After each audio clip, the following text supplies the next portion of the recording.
তো আজকে দেখো ক্লাস 6 ইংলিশের ডাফ অ্যান্ড ডাটি যে বইটা রয়েছে তুলসী প্রকাশনী, এর দেখো 24 পেজের যে এক্সারসাইজগুলো রয়েছে সেগুলো নিয়ে আজকে আলোচনা হবে। তো আজকে দেখো নাউন চ্যাপ্টারের নাম্বারের যে অংশে রয়েছে দেখো ডি থেকে আজকে আলোচনা হবে। তো দেখো complete the following sentences using the appropriate singular or plural forms of the words given in the bracket. অর্থাৎ এই যে শব্দগুলো রয়েছে ব্র্যাকেটে, এগুলো কিন্তু বহুবচন শব্দ পদগুলি লিখতে বলা হচ্ছে। তো দেখো বয়টা হয়ে যাবে এখানে বয়েজ, স্টোরিটা হয়ে যাবে এখানে দেখো, অর্থাৎ এখানে যেটা কিন্তু অ্যাপ্রোপ্রিয়েট হবে, অর্থাৎ যেখানে সিঙ্গুলার অ্যাপ্রোপ্রিয়েট হবে সিঙ্গুলারটা লিখতে হবে, আবার যেখানে প্লুরালটা অ্যাপ্রোপ্রিয়েট হবে সেখানে প্লুরালটা কিন্তু লিখতে বলা হচ্ছে। তো এখানে দেখো স্টোরিটা এখানে অ্যাপ্রোপ্রিয়েট আছে, ওই নন স্টোরি টেলার। এরপরে 3 নাম্বারে দেখো এখানে হবে সিটিজ। 4 নাম্বারে দেখো ফিশটা হয়ে যাবে ফিশেস, যেহেতু সেভারেল বলা রয়েছে অনেকগুলি। এরপরে 5 নাম্বারে দেখো এখানে রয়েছে dish, washing the dishes in the kitchen. তো এখানে দেখো ডিশেস হবে। আবার 6 নাম্বারে দেখো এখানে লোভস হবে, 5 যেহেতু বলা রয়েছে বহুবচনে তার জন্য এখানে লোভস হবে। 7 নাম্বার দেখো মেনি রয়েছে তার জন্য এখানে চিলড্রেন হবে। 8 নাম্বারে দেখো এখানে আওয়ার রয়েছে, আওয়ার এখানে টিথ হবে অর্থাৎ দাঁতগুলি।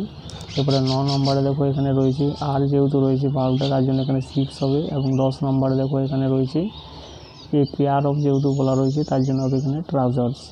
এরপরে ইয়েরগুলো দেখো choose the right words from the bracket and fill in the blanks. অর্থাৎ কি রাইট ওয়ার্ডস, অর্থাৎ ব্র্যাকেট থেকে সঠিক শব্দটা কিন্তু এখানে চুজ করতে বলা হয়েছে।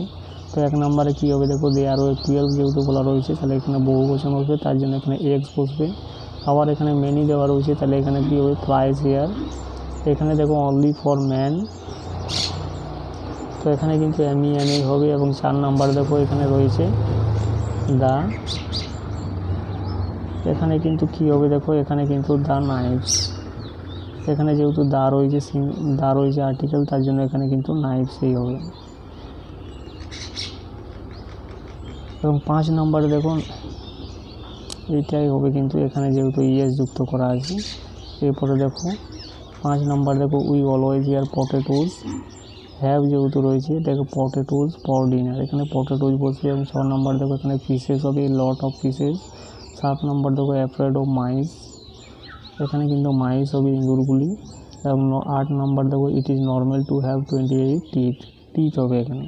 এবং 9 নাম্বার দেখো how many photos did you take at the party, এখানে ফটোজ হবে যেহেতু মেনি দেওয়া রয়েছে দেখো হাউ মেনি। আর 10 নাম্বার দেখো how many leaves have the cows eaten, তো এখানে লিভস হবে। এবং অ্যাফেরগুলো দেখো match column A with column B, put the number column A in the brackets. অর্থাৎ কি এই যে ব্র্যাকেটে কিন্তু এই নাম্বারগুলো বসাতে বলা হচ্ছে। তো ওমেনটা হয়ে যাবে এখানে দেখো ওমেনটা হয়ে যাবে ওমেন, আয়ে রয়েছে চাইল্ডটা হয়ে যাবে চিলড্রেন যেটা রয়েছে জিএ। এরপরে দেখো এখানে রয়েছে এগটা হয়ে যাবে কিন্তু এখানে এগস। এরপরে দেখো ক্লিপ রয়েছে যেটা হয়ে যাবে কিন্তু ক্লিপটা হয়ে যাবে এখানে ক্লিপস। আবার নাইফ রয়েছে যেটা হয়ে যাবে কিন্তু যেটা কিন্তু হবে নাইফস। আবার লেডি রয়েছে যেটা হয়ে যাবে কিন্তু লেডিস। ফটো রয়েছে আবার যেটা হয়ে যাবে কিন্তু ফটোজ। আবার পিকচার রয়েছে যেটা হয়ে যাবে কিন্তু পিকচার্স। লাউস রয়েছে যেটা কিন্তু হয়ে যাবে লাইস, যেটা ডিএ রয়েছে। এবং এখানে প্রুফ রয়েছে দেখো প্রুফটা হয়ে যাবে ইয়ে রয়েছে প্রুফস।